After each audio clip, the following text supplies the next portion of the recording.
निरंजन जी जी क्या कहेंगे आप कैबिनेट को लेकर भी, और जिस तरीके से यहाँ पर आलोक जी ने इशारा किया है कि महिलाओं की भागीदारी यहाँ पर देखने को मिल सकती है ज्यादा, क्या आपको लगता है महिला मंत्री ज्यादा नजर आएंगे? निश्चित रूप से देखिए, जिस तरीके से भारतीय जनता पार्टी की रणनीति चल रही है, भारतीय जनता पार्टी का जो नेतृत्व है जिस तरीके से प्लानिंग कर रहा है, निश्चित रूप से अपर्णा ये बहुत सोच समझ करके और भावी राजनीति के हिसाब से, यानी कि अतीत से समझते सीखते हैं और वर्तमान के अंदर उसको इंप्लीमेंट करते हैं और भविष्य की रणनीति तैयार करते हैं। ये भारतीय जनता पार्टी की रणनीति भी नजर आ रही है। और इसके अंदर जिस तरीके से आपने कहा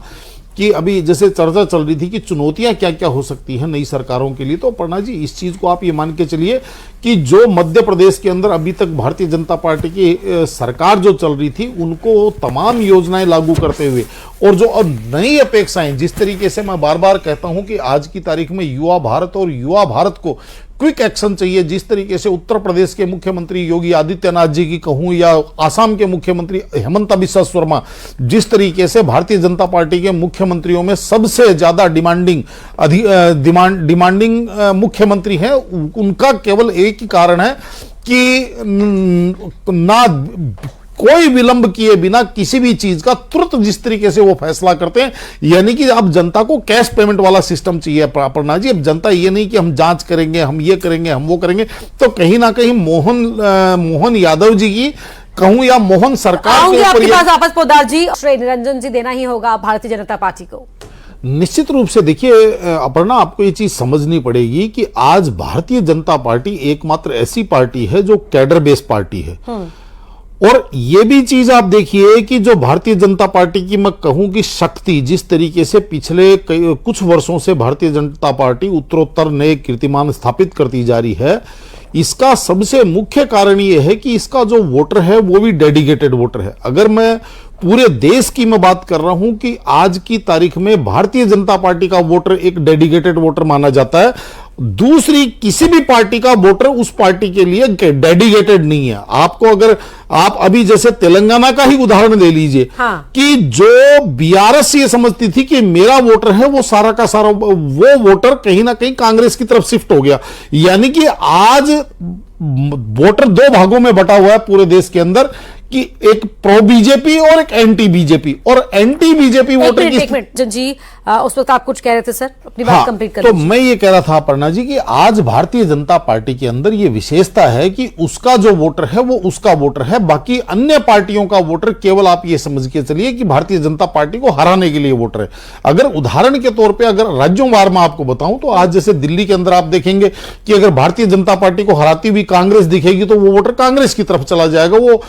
आम आदमी पार्टी हराती हुई दिख रही है तो आम आदमी पार्टी की तरफ जा रहा है। सेम यही स्थिति उत्तर प्रदेश के अंदर भारतीय जनता पार्टी को हराती हुई सपा दिख रही है तो वो सपा की तरफ चला जाएगा। जिस दिन उनको लगेगा कि भारतीय जनता पार्टी को बीएसपी हरा रही है, बीएसपी की तरफ चला जाएगा। तो ये जो भारतीय जनता पार्टी की ताकत है, उसका जो डेडिकेटेड वोटर, उसका जो कमिटेड काडर और उसका जो वर्तमान नेतृत्व है, जो आप ये मान के चलिए धरातल से लेकर के सोचता है, इस कैडर की भी परवाह करता है, उस वोटर की भी परवाह करता है। आज ये भारतीय जनता पार्टी की सबसे बड़ी ताकत भी है। और मेरे हिसाब से यही जो चीजें हैं ये अब आपको परिणामों में फलीभूत होती हुई दिख रही है। बाकी विपक्ष की बात करेंगे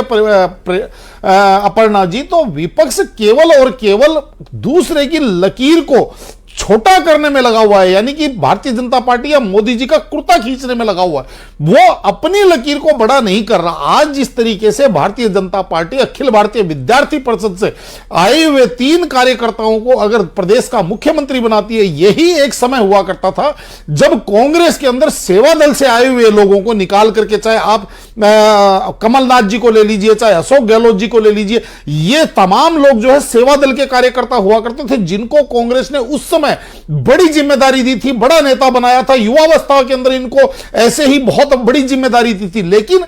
अब जो पिछले 15-20 वर्षों से कांग्रेस के अंदर जो जंग लगा है, या यूं कहें कि कांग्रेस के अंदर एक आप ये मान के चलिए एक नई परंपरा बन गई, और वो परंपरा बन गई चरण पादुका परंपरा। और जिस तरीके से जो व्यक्ति 10 जनपद के ज्यादा नजदीक है, वो व्यक्ति आप ये मान के चलिए चाहे कितना ही वो आराम पसंद हो, चाहे वो कितना ही योग्य हो अयोग्य हो, लेकिन कहीं ना कहीं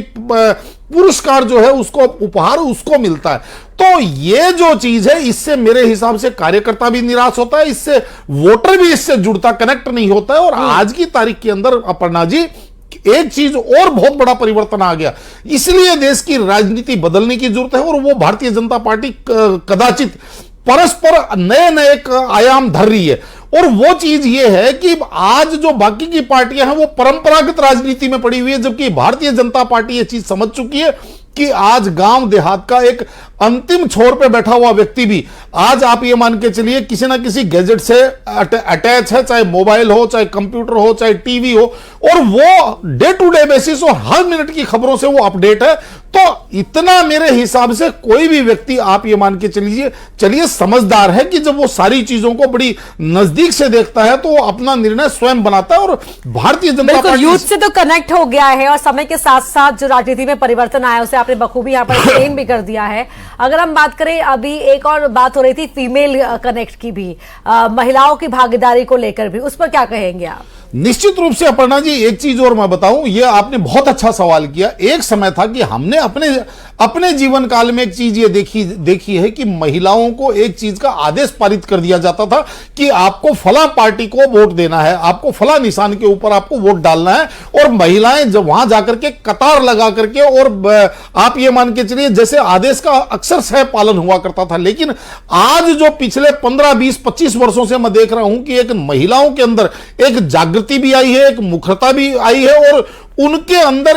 महिलाएं एक वोकल भी हुई हैं, और आज वो आर्गुमेंट करने लगी हैं। आज आपको मैं बता रहा हूं, गांव देहात की महिला भी आज आर्गुमेंट कर रही है। वोटर जब वो समर्थन दे रही हैं, घरों से निकलकर कतारों में लगकर अपना वोट कास्ट कर रही हैं, तो उन्हें सत्ता में भागीदारी तो उनकी बनती ही है। बहुत शुक्रिया निरंजन जी अभी फिलहाल इस चर्चा के लिए, लेकिन लगातार